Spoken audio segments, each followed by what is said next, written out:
Hey y'all, welcome to Art of the Budget. My name's Nicole, my pronouns are she and her, and I'm currently based in the Pacific Northwest, which is the traditional territory of the Coast Salish tribes. I'm an artist and educator who's learning about budgeting, saving, and planning for the future, and I'm sharing what I learn along the way for anyone else who might be interested. Right now, I'm just doing my reconciliation for December. I've already gone through and reconciled. I have some notes and I just kind of want to go over the highlights. So if you watched my last budget check-in video, you know I went over in a lot of categories this month, which was kind of rough. But despite that, thanks to some extra income I didn't expect, I'm only $14.89 over budget, so thank goodness. So yeah, I just want to go through my reconciliation and just share with you some of the highlights. So for my full-time job in adjuncting, my gross income, so before taxes, was I was expecting $5,773 and I actually got $5,904, which was helpful because some of the, some of the stuff that comes out before I get my paycheck was a little higher. So probably, 6 of one, half a dozen of the other, but that's a little extra income than I planned. Art sales, I had planned 0, and I got $362.50, which was pretty cool. A lot of that was donated, as you'll see at the bottom, but that was still a little bit of a boost of income. My community teaching class, I had estimated for sort of minimal attendance, but it was quite full this month, so it came in at $241 instead of $100, so $141 over. Pretty cool. Those are the big highlights in income. For household stuff is all pretty much, just the same as usual. My phone bill continues to be a little high, so I gotta work on my data usage. So yeah, I'm a little obsessed with YouTube, too much YouTube. Gas, I usually budget 100. I had budgeted 125, thinking that I'd go over a little, knowing that I'd be driving around Florida quite a bit. I actually came in at $144.73, so about $25 over. So, not the worst. Let's see, groceries, I had budgeted $150, which I kind of knew it was unrealistic at the time, but I actually came in at $207.67, so still pretty good for me. Oh, there's a kitty cat on my keyboard. Restaurants, I budgeted about $69. It was kind of the leftover of my original budget. I actually spent $124.80. It's fine. Personal money, I actually spent more than $124.80 because personal money I had budgeted $100 and kitty. Oh, I'm sorry, buddy.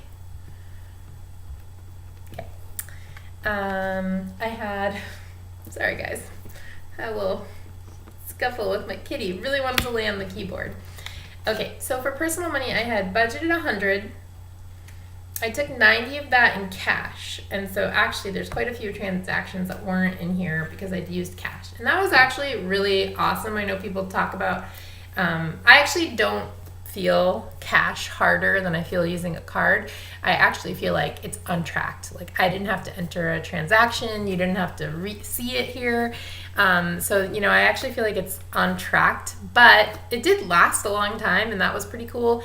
Despite that, I went over $62.01 over my $100 I had budgeted.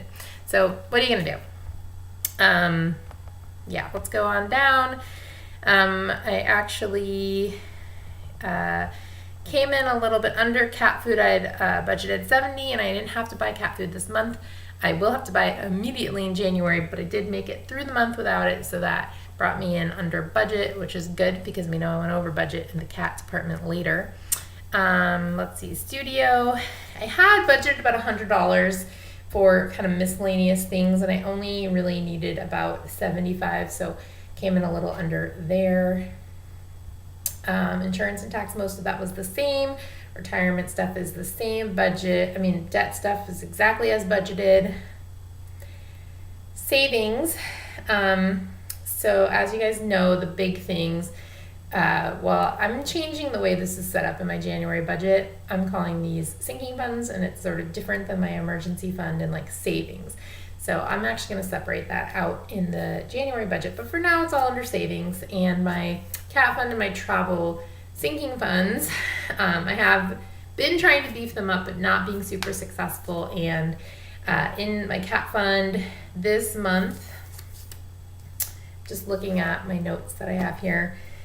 So for cats, I budgeted 98, and I actually spent $257.48 because we had to go to the vet, and my cat has arthritis. And I actually just picked up medicine for him today, so that was in one of the transactions from the last video. And then in travel, I had budgeted about 200, and I actually extended my car, so I'd have a car the whole time I was in Florida, and that came out to $350.56.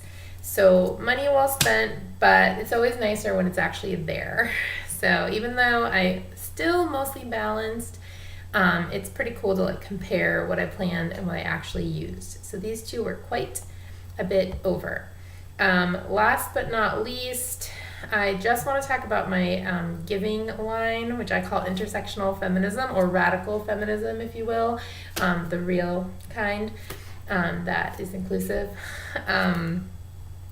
So for Patreon, my usual $15, Trans Lifeline, my monthly $5, and then other donations, I donated $207.50.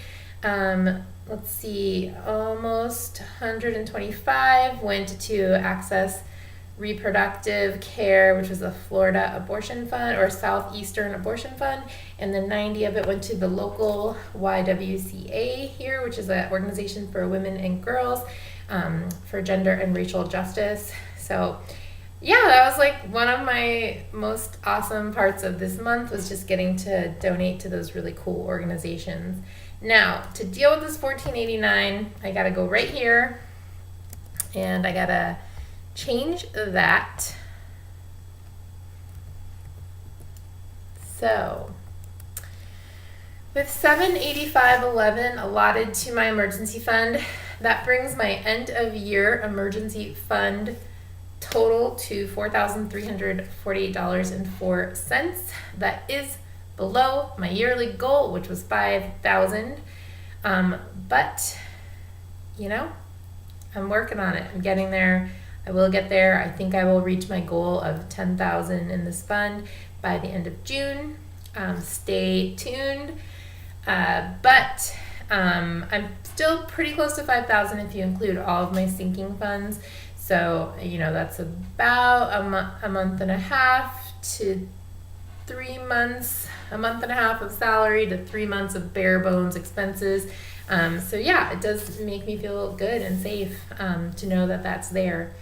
All right, so that is my reconciliation for December. I was over budget, but still managed to come out pretty much even, and hoping for a better January. So I'm just wondering if you're out there, tell me what your best spent dollars were on for this holiday sort of end of the year season. I'd love to hear. Thanks for watching and have a great new year.